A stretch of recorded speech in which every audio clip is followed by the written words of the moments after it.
Maghanap ka ng pinakasinungaling na tao. Yan yung mga OFW. Nakapag-abroad lang, naging sinungaling na. Dito ko na lang nalaman na magiging sinungaling ka pala kapag nasa ibang bansa ka na. Dito ako natutong magtago sa aking pamilya na kahit hirap ka na, lagi ko pa rin sinasabi sa kanila, okay na okay ako dito. Nasa mabuting kalagayan ako. Magsisinungaling ka na lang para hindi sila mag-alala. Minsan, babagsak ka na lang sa sobrang pagod. Pero bawal magpahinga. Hindi ito katulad ng Pilipinas na kapag ayaw mo na, ay uuwi ka na. Kaya kailangan mo pa rin bumangon kahit na pagod ka na. Minsan, matatawa ka na lang. Magtataka ka na lang kung paano mo kinakaya.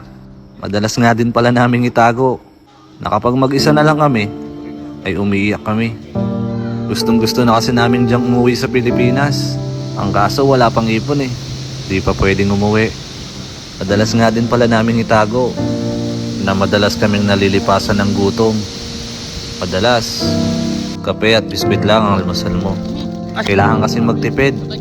Malapit na kasi yung birthday ni Bunso. Ngayon ko lang talaga napatunayan na kapag naging OFW ka na, matututo ka talagang magsinungaling para di sila mag-alala. I can hear the demons call when they do what they do.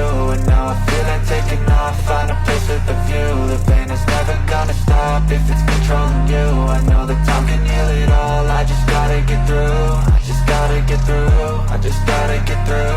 Cause I feel like taking